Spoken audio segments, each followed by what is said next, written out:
يستخدمونه نظام بحق الطوائف الأخرى، ولكن نحن دخلنا مع هذه الطوائف لننعم بالسلام.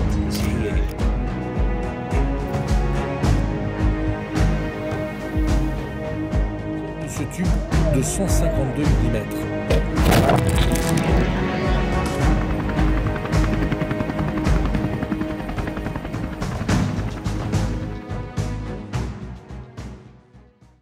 Chers abonnés d'Omerta et chers amis d'Omerta, bonjour. Je fais cette petite précision car vous êtes encore trop nombreux à regarder, à visionner le contenu d'Omerta sans être abonnés. Donc je vous rappelle que pour nous aider, le premier des soutiens est un abonnement sur YouTube.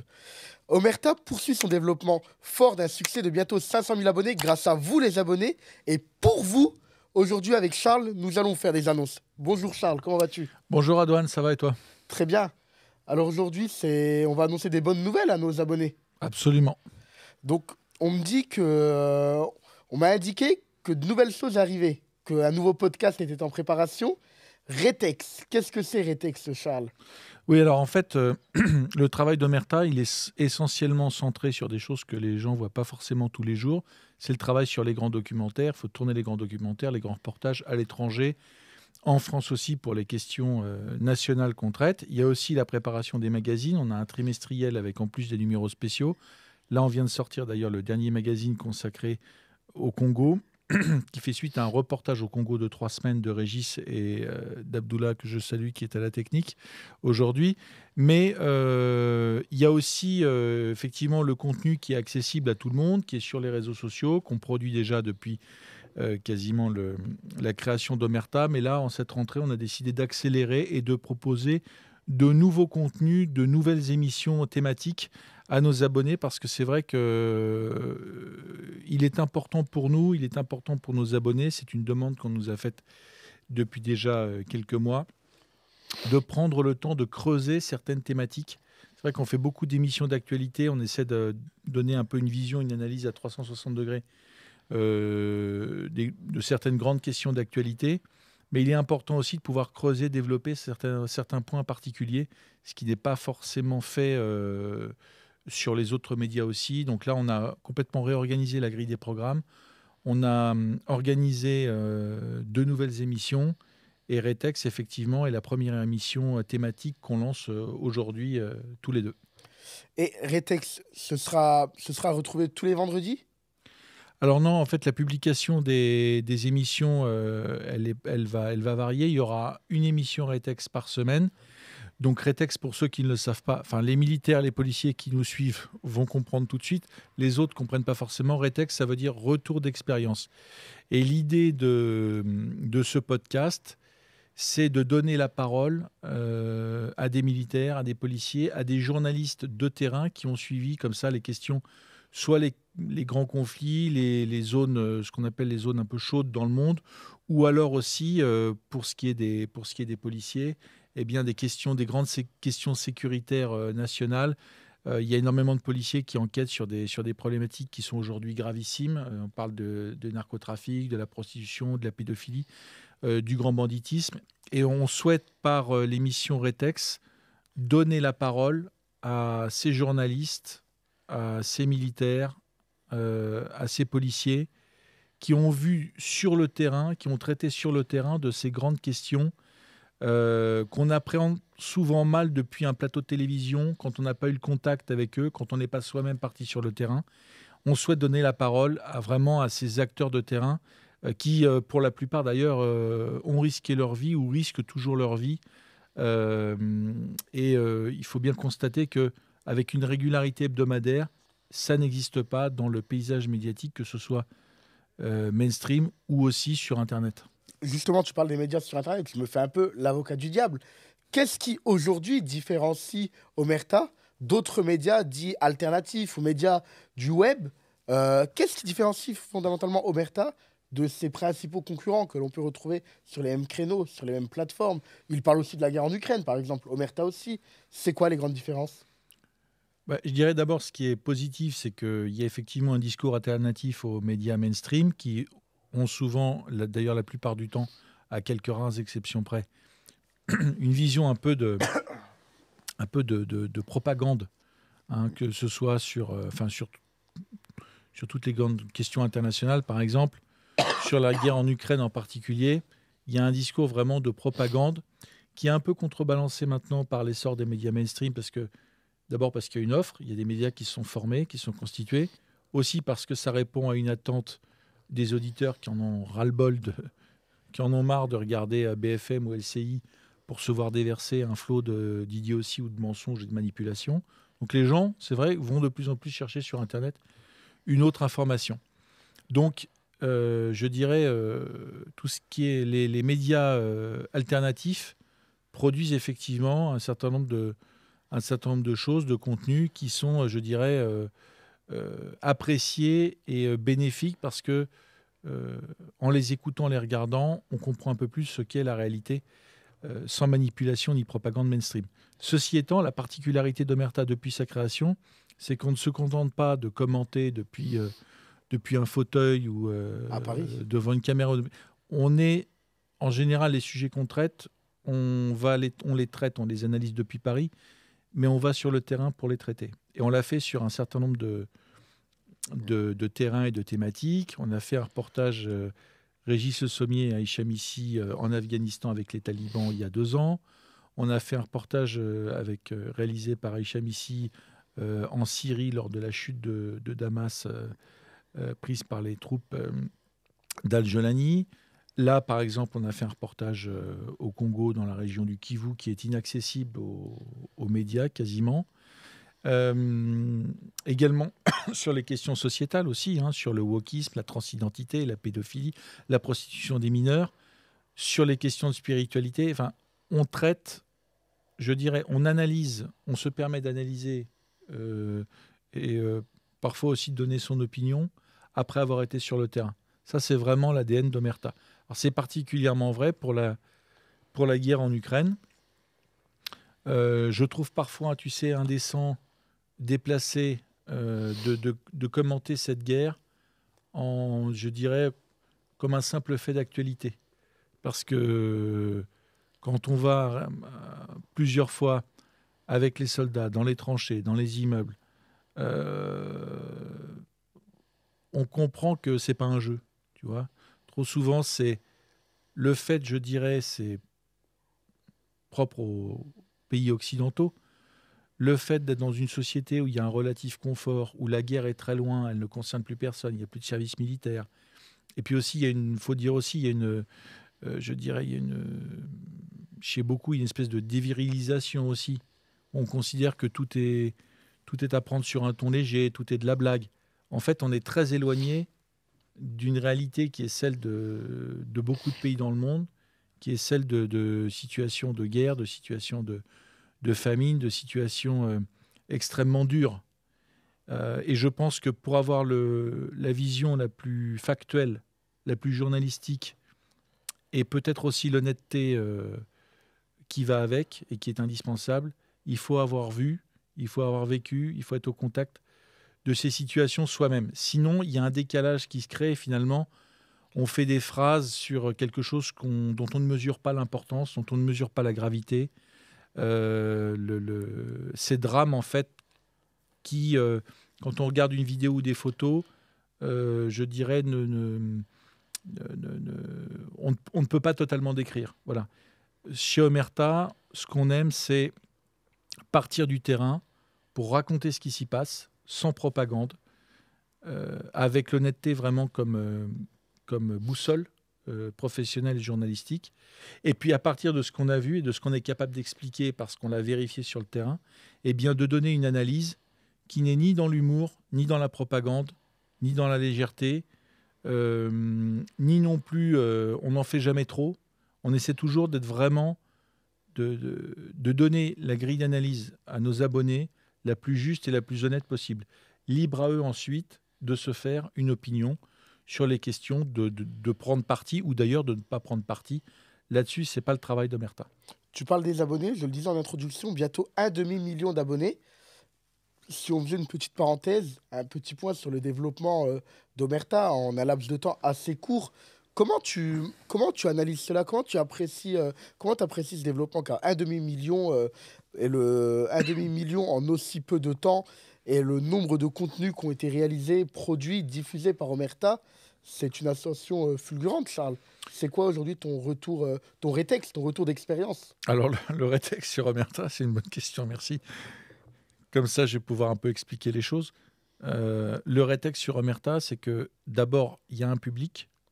Il y a un public qui cherche une version non mainstream et qui cherche autre chose que la propagande déversée sur les grands médias, que ce soit d'ailleurs télévision, mais aussi radiophonique et aussi papier. Donc ça, c'est sûr qu'il y a de plus en plus de gens aujourd'hui qui veulent réfléchir, qui veulent se faire leur propre avis, qui vont chercher l'information. Toi, tu le sais aussi sur les médias que tu gères, un peu partout, sur Internet, dans des livres, etc. Ça, c'est extrêmement positif.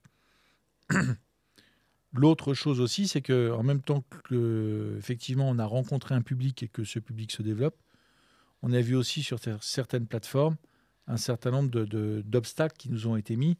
Hein, je le dis d'ailleurs pour nos auditeurs qui ont des comptes Instagram, abonnez-vous au compte Instagram d'Omerta. Pourquoi? Parce que le compte Instagram d'Omerta est invisibilisé depuis quasiment 2 ans. Et là où on a une très forte progression sur YouTube, on n'a pas cette progression sur Instagram, tout simplement parce qu'Instagram ne met pas en avant les contenus d'Omerta qui sont jugés. D'ailleurs, je ne sais pas, parce qu'on n'a jamais d'explication officielle et écrite de ce genre de plateforme et pour ce genre de raisons et de procédés. On a un développement sur Instagram qui est freiné par la plateforme. Donc, on se développe, il y a un public, mais on pourrait aller beaucoup plus fort, beaucoup plus vite, si les plateformes jouaient le jeu et si on était mis aux mêmes conditions, si on était traité avec les mêmes conditions que sont traités les médias mainstream ou alors même des influenceurs. Tu sais très bien, on en rigole souvent, des influenceurs qui font des sujets culinaires, des blagues. C'est très intéressant, mais ça pourrait être le sujet d'une émission complète. Ces influenceurs qui, eux, vendent des thés qui foutent la diarrhée à leurs abonnés, qui abrutissent toute une génération. Eux ont pignon sur rue sur les réseaux sociaux, mais je me souviens, il y a un an, la France a connu une grande vague de censure avec la fermeture de C8, avec des comptes Instagram qui sautaient sans cesse. Je pense à des comptes d'influenceurs dits de droite, mais des comptes de médias dits de droite, des médias qui se font shadowban. Shadowban, c'est-à-dire que vous êtes toujours sur la plateforme, mais que le contenu est invisibilisé. C'est ce qu'Omerta subit. Comment relever le défi de l'information dans une époque de censure, Charles? L'aspect communautaire est très important. Quand les gens ont compris qu'ils n'adhéraient pas à la propagande officielle, à la ligne officielle, eh bien, il est important qu'ils puissent créer des communautés importantes, notamment autour de médias, et de médias qui font vraiment le travail. Alors, c'est vrai que chez Omerta, nous, la spécificité, c'est qu'on a une production vidéo que les gens retrouvent sur notre application mobile, très régulière. C'est plusieurs grands reportages, grands documentaires par mois. C'est maintenant des émissions spéciales, thématiques, etc. Mais aussi, il y a le magazine papier qu'on vend partout, qu'on diffuse partout en kiosque.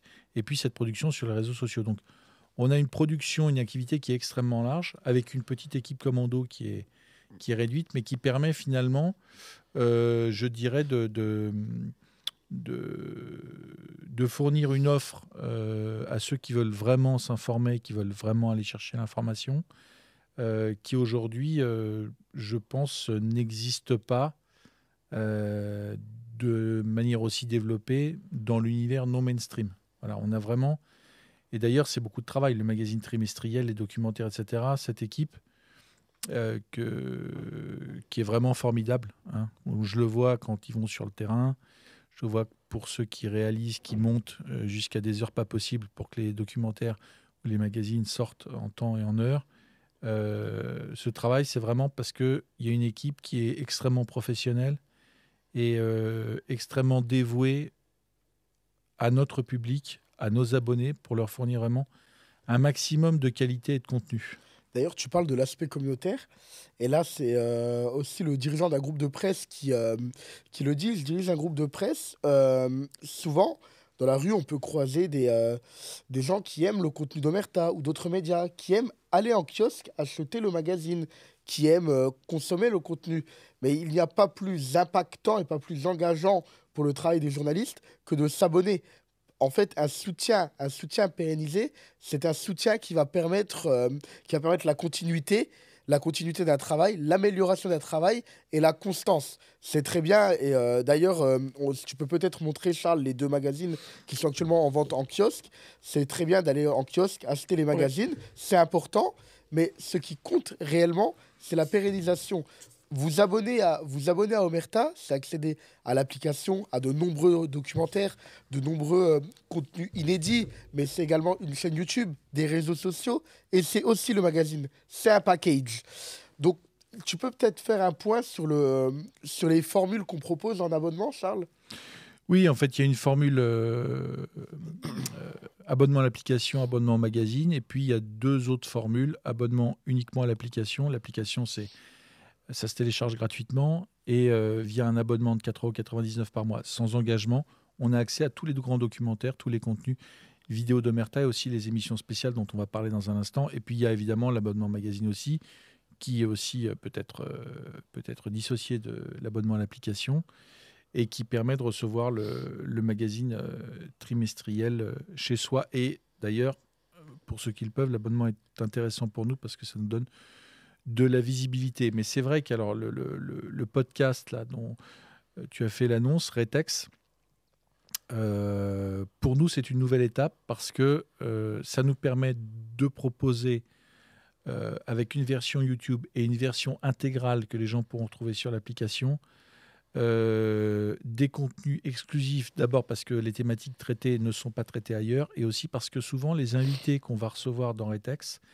et ça démarre d'ailleurs dimanche soir, Régis reçoit Jonathan Alperi, qui est un grand reporter franco-américain qui s'est beaucoup spécialisé, qui a été retenu en otage au Moyen-Orient, qui s'est spécialisé sur le suivi des narcotrafiquants, notamment aux États-Unis, au Mexique, et pas que, aussi en Europe, et bien de recevoir aussi des gens qui n'ont pas la parole dans les médias mainstream, avec un format qui permet de développer la thématique. Tu sais, souvent, enfin, d'ailleurs, tu connais mieux que moi, parce que tu es chroniqueur média sur pas mal d'émissions, mais c'est souvent, tu es reçu dans une émission et on te fait intervenir, mais au bout de 30 secondes, tu es coupé. Oui. Ou alors, le maximum, c'est tu as 1 minute pour développer 2 minutes. Là, vraiment, l'idée, c'est qu'il y a un échange, évidemment, mais que la personne qu'on reçoit ait le temps de raconter son histoire, ait le temps de témoigner, ait le temps d'expliquer, ait le temps de développer. Ça, malheureusement, sur des thématiques, je dirais, aussi fortes que celles qu'on va traiter dans Retex, ça n'existe pas sur les autres médias. Et tu parles de podcast, tu parles de développement, tu l'as rappelé, le temps du développement semble désormais révolu dans l'immense majorité des médias. C'est-à-dire que c'est souvent, si on veut faire une métaphore, un match de tennis. Les gens envoient une idée, l'autre envoie une idée, et on passe d'une idée à l'autre. Mais on a Retex qui arrive en disponibilité bientôt sur Omerta. Mais je crois que cette année va aussi être l'année du développement du podcast, de podcasts avec des thématiques fortes. Il va y avoir de plus en plus de contenu sur Omerta. Est-ce que tu peux peut-être nous parler des autres podcasts, des autres thématiques qui vont être abordées dans les semaines, dans les mois à venir et dans les jours à venir, à partir de mercredi d'ailleurs? Oui, alors je le disais, donc dimanche soir, donc demain, c'est le premier podcast Retex qui sera animé par Régis Le Sommier, directeur de la rédaction d'Omerta. Et puis le tien, puisqu'on va annoncer quand même une bonne nouvelle qui te concerne aussi, c'est le lancement de ton podcast mercredi prochain, qui s'appelle La Jungle. Et là, c'est à moi de te poser une question. Je t'en prie. Est-ce que tu peux expliquer, Retex, je pense qu'on a tous compris, est-ce que tu peux expliquer ce qu'est le podcast La Jungle que tu vas animer maintenant une fois par semaine sur cette chaîne YouTube? Alors, La Jungle, c'est un podcast dans lequel je vais recevoir des invités de tous horizons, mais des invités avec des histoires de vie, des parcours de vie assez fabuleux. Avec ces invités, on va revenir sur leur vie, sur leur parcours, et on va aborder des questions bien thématiques. La question du business, on va aborder les grandes questions économiques, on va s'intéresser à la face sombre de leur vie. parfois à de grandes escroqueries. C'est d'ailleurs ce dont on va aborder avec l'invité de mercredi. Pourquoi est-ce qu'on va recevoir, pourquoi est-ce que tu vas animer un podcast, tu viens de le dire, je reprends tes mots, avec par exemple des escrocs? Parce que derrière chaque parcours, derrière chaque histoire, il y a toujours une origine, une source, et souvent un petit truc qui va déclencher un déclic et qui va faire le détail dans une vie. L'invité de mercredi, c'est une personne qui a fait, on ne peut, pour l'instant, on ne l'annonce pas, dans les jours à venir, on va publier des extraits pour vous faire du teasing sur les réseaux sociaux. Vous allez très vite comprendre de quoi il s'agit. Mais l'invité de ce mercredi, je vais leur donner un petit indice. C'est celui qu'on appelle l'arnaqueur du siècle. On va recevoir l'arnaqueur du siècle et on va comprendre comment il est devenu l'arnaqueur du siècle. Qu'est-ce qui a fait que du jour au lendemain, il a décidé de basculer? Qu'est-ce qui fait qu'un homme aussi brillant que lui, parce qu'il faut être brillant pour monter de grandes escroqueries, a fait ce qu'il a fait. Mais on ne va pas recevoir que des grands escrocs, c'est important. On va recevoir aussi des gens qui ont eu un parcours de vie, qui ont eu une réussite économique, une réussite de vie, car l'économie c'est bien, mais il n'y a pas que l'économie dans la vie. On va peut-être recevoir aussi des artistes, des gens qui ont fait de leur vie un rêve. Et on va essayer de les interroger, revenir sur leurs grandes réussites et sur leurs grands échecs. J'entends déjà, je lis déjà les commentaires des trolls qui vont dire sur Omerta, vous recevez des escrocs, maintenant on ne comprend pas, on se désabonne, etc. Comment tu pourrais expliquer que même quand on est un escroc, finalement, on a quelque chose à dire, même quand on a un parcours compliqué, ou alors quand on a une réussite professionnelle qui fait des envieux, qui fait des jaloux, finalement, il est intéressant pour nous de les recevoir et il est intéressant pour nos abonnés de les écouter. Derrière chaque homme, derrière chaque femme, il y a une histoire. Et je crois qu'Omerta, depuis la création d'Omerta, il n'y a pas de jugement. Omerta donne la parole à des individus, à des gens, à des groupes, leur donne une occasion de s'expliquer, de dire ce qu'ils ont fait et de dire pourquoi ils ont agi comme ça. Et je suis convaincu que derrière chaque être humain, il y a à la fois du bon, mais derrière chaque être humain, il y a aussi une face sombre. Et c'est pour ça qu'on va donner la parole à ces personnes. Oui, d'ailleurs, je le dis parce que dans nos reportages, pour ceux qui les ont déjà regardés ou pour ceux qui vont les regarder, mais quand on va en Syrie, en Afghanistan, en Ukraine, au Congo ou ailleurs, on voit, on interviewe, on rencontre des gens qui ont des passés compliqués. Hein. Et on n'est pas dans l'escroquerie, on est vraiment dans, je dirais, des gens qui ont soit subi des tortures, par exemple, qui ont eu des drames familiaux très importants, ou alors qui font eux-mêmes la guerre depuis 2, 3, 5, 10, 15 ans, et qui donc ont, je dirais, un vécu et dont la personnalité est marquée par une histoire qui n'est pas celle d'un bobo de Saint-Germain-des-Prés.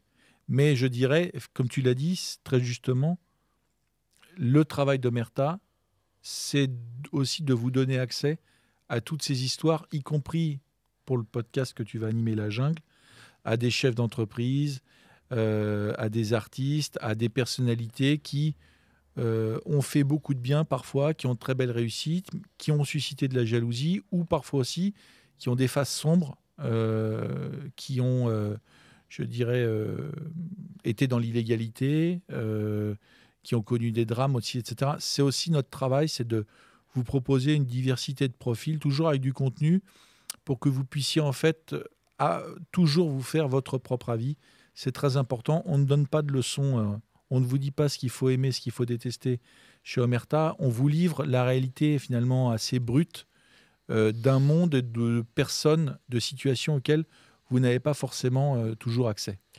Et d'ailleurs, depuis le début, je le dis, Omerta donne la parole à des personnes, à des personnalités, à des gens qui ont des histoires, qui ont des choses à raconter.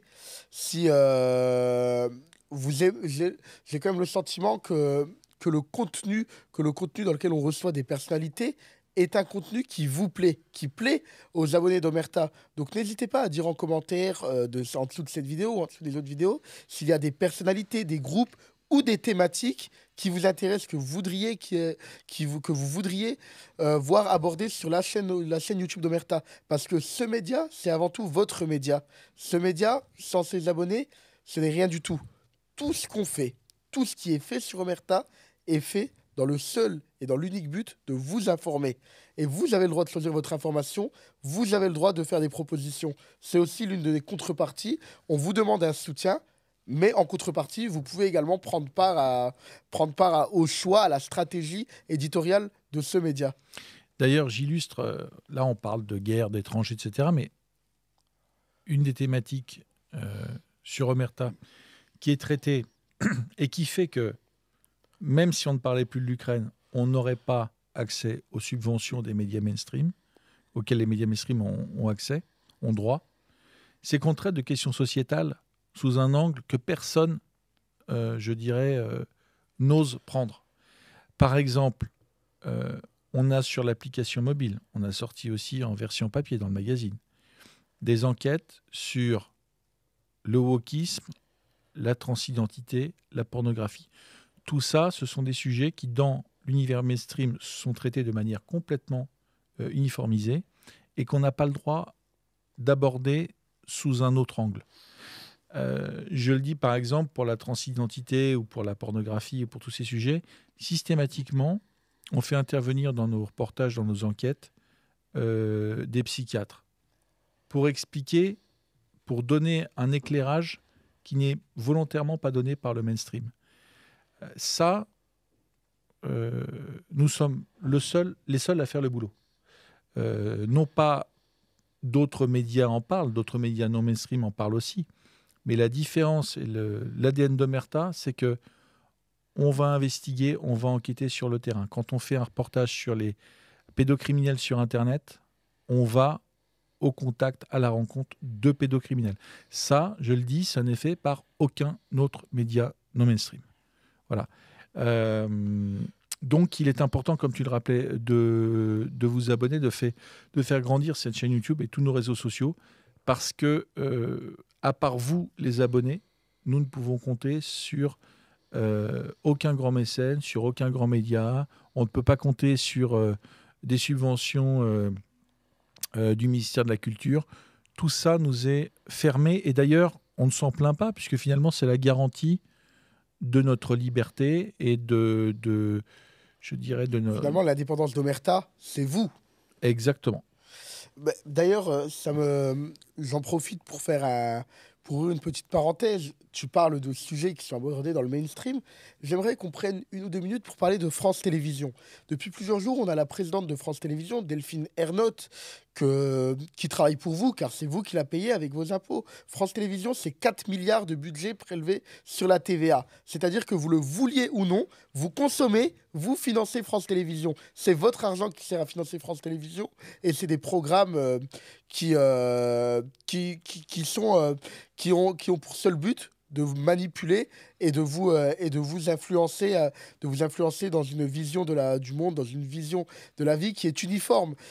Moi, je trouve que c'est très bien qu'il y ait des chaînes de gauche, des chaînes de droite, des chaînes même centristes, des chaînes qui vont aborder le conflit russo-ukrainien sous un angle, d'autres sous un autre angle. Mais France Télévisions, c'est très particulier. C'est un groupe public qui a pignon sur rue, qui a le monopole, qui est financé par votre argent sans qu'on ne vous demande rien. Et eux, en contrepartie, ne vous demandent rien. Ils font vraiment ce que vous voulez, ce qu'ils veulent, pardon, et pas du tout ce que vous voulez. Et France Télévisions, avec le budget abyssal qu'ils ont, 4 milliards, arrive encore à être en déficit. Un rapport de la Cour des comptes vient d'être publié. France Télévisions, c'est 58 millions d'euros de déficit. Pour vous donner un ordre d'idée, dans la télévision privée, quand un reportage est produit pour M6, pour TF1 ou pour n'importe quel grand groupe audiovisuel, il y a des frais qui sont engagés. En général, c'est autour de 100 000 euros. Le documentaire, le projet est forcément diffusé. Et France Télévisions, preuve qu'ils ne vous respectent pas, qu'ils ne respectent pas votre argent, une production en moyenne chez France Télévisions, c'est 400 000 euros. Quand ça coûte 100 000 euros ailleurs, et France Télévisions, parfois, va arriver au bout d'un projet et va se dire « Non, on ne le diffuse pas, on le fout à la poubelle ». Et France Télévisions, c'est un peu comme le reste de l'état des finances et le reste de la France. Malheureusement, aujourd'hui, on prend votre argent et on fait n'importe quoi avec votre argent. Bah, tu sais, c'est un très bon exemple que tu prends en France Télévisions et Delphine Ernotte, mais je dirais, elle, c'est la partie visible, parce elle est très médiatisée, parce c'est une militante woke totale. Hein. C'est-à-dire, on est vraiment là, Je crois que c'est assumé d'ailleurs. dans le cœur du wokisme médiatique, financé et assumé d'ailleurs par Emmanuel Macron, qui a placé ces hommes et ces femmes un peu partout, dans les médias mainstream, dans les médias gouvernementaux. C'est vraiment une propagandiste à 100% du wokisme. Elle le fait, et d'ailleurs, elle est vindicative. Je dirais, c'est une combattante woke, c'est évident. Et on la voit, elle, mais on ne voit pas tout ce qu'il y a derrière. Je parlais dans une récente émission de ces médias qui ont attaqué Omerta au moment du lancement. On est toujours sur le même profil, c'est-à-dire dans ces médias ultra subventionnés, avec votre argent, tu l'as dit, l'argent de la TVA, qui ne pourrait pas vivre sans ces subventions. On a vraiment, ces médias sont vraiment des repères à parasites, à trentenaires, à quadragénaires, adolescents, immatures, qui sont en permanence dans la vendetta et la chasse à tout ce qui n'est pas mainstream, sans jamais eux-mêmes avoir eu de responsabilité, sans jamais avoir eu à assumer des salariés, une entreprise. On est dans la pure idéologie woke qu'on trouve aux États-Unis. C'est vraiment l'effet miroir. Je vous assure, c'est l'essentiel des contingents de journalistes dans les médias mainstream. On a ce profil. Et nous, on en a eu, chez Omerta, toi, tu en as eu aussi sur ton dos. C'est-à-dire vraiment du petit barbu à bonnet, à piercing, à lunettes de soleil qui se prend en selfie et qui passe sa journée à vous surveiller pour essayer de trouver pour essayer de vous faire passer en fait pour quelqu'un de peu recommandable, votre média pour un média de propagande, alors que depuis qu'ils sont, je dirais, ils ont toujours été biberonnés au wokisme, ils n'ont fait que ça, et ils ne font pas du journalisme, ils font de la propagande pure et intégrale toute la journée. Voilà. D'ailleurs, France Télévisions, saluons le travail de nos confrères de l'Incorrect qui ont fait un travail fabuleux en rendant public, et là je salue tout particulièrement Juliette Brias qui a rendu public des vidéos de Patrick Cohen, éditorialiste de France 5 et de France Inter, discutant avec Thomas Legrand, présentateur et journaliste sur France Inter, discutant avec Pierre Jouvet, qui est le numéro 2 du Parti Socialiste, et avec Luc Broussy, qui est le président du Conseil national du Parti Socialiste. Ces gens ont été pris en pleine discussion, en plein complot, pour essayer de foutre au pouvoir la social-démocratie, de faire revenir au pouvoir Raphaël Glucksmann, de faire revenir au pouvoir Laurent Berger de la CFDT. Ce que je vous dis peut paraître délirant, mais je vous invite à aller voir les extraits vidéo. Ils ont été pris la main dans le sac, et aujourd'hui, on a la présidente de France Télévisions qui vient nous expliquer que CNews est une chaîne d'extrême droite. Absolument. Elle devrait plutôt balayer devant sa porte et s'intéresser à ce qui se passe dans l'audiovisuel public. France Inter, c'est un repère d'extrême gauche aujourd'hui. Moi, j'ai le souvenir j'ai été chroniqueur et je salue Cyril Hanouna. C'est quelqu'un de très bien, quelqu'un qui m'a toujours aidé. Je le salue. J'ai été chroniqueur dans les émissions de Cyril Hanouna, notamment Touche pas mon poste. On recevait des mises en demeure de l'Arcom parce qu'on ne pouvait pas faire respecter le temps de parole, parce qu'on n'invitait pas des insoumis ou des membres d'Europe Écologie Les Verts. Mais dans le même temps, on avait Sandrine Rousseau et la direction d'Europe Écologie Les Verts qui publiaient des communiqués pour dire « Jamais nous ne viendrons dans ces émissions ». C'est le chat qui se mord la queue. On a d'un côté l'Arcom qui met en demeure des chaînes d'inviter et de respecter la pluralité. Et de l'autre côté, on a les dirigeants de la gauche qui se prétend morale, mais en réalité de l'extrême gauche. Les Europe Écologie Les Verts, c'est des pastèques, verts à l'extérieur, rouge à l'intérieur. C'est des gens qui refusent de venir dans nos émissions. Et à côté, on est sommé par l'Arcom de respecter le pluralisme. Oui. Mais l'Arcom devrait davantage s'intéresser aux émissions du service public. Moi, je le dis aujourd'hui sans crainte, sans trembler. Je demande la suspension de Patrick Cohen.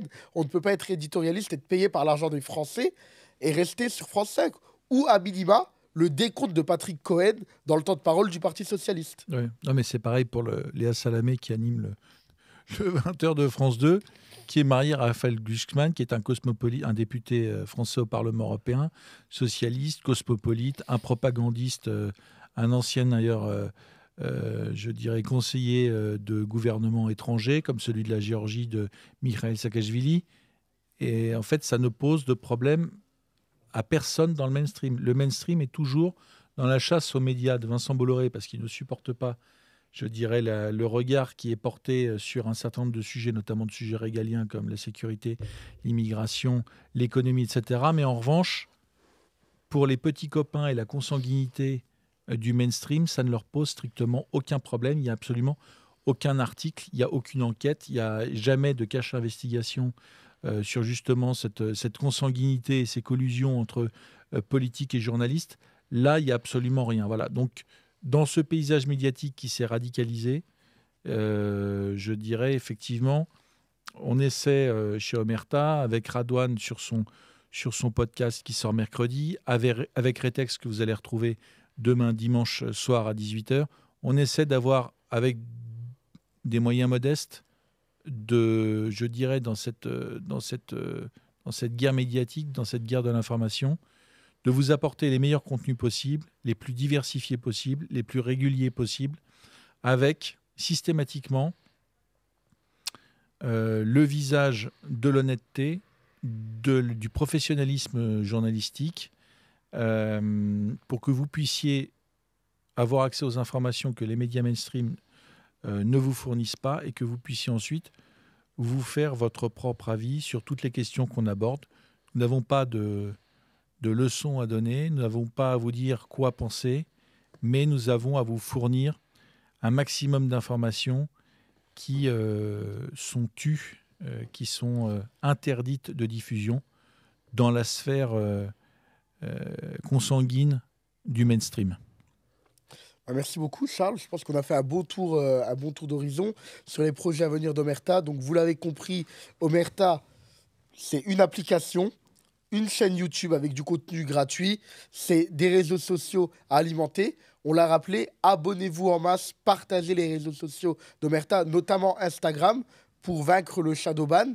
La meilleure solution face à la censure, c'est la communauté. Mais Omerta, c'est également un magazine. D'ailleurs, 2 magazines sont en kiosque. Charles, si tu veux bien les remontrer à l'écran. Oui. Vous pouvez les retrouver dans tous les kiosques de France et de Navarre. Deux thématiques différentes, mais très importantes pour comprendre ce qui se passe dans le monde.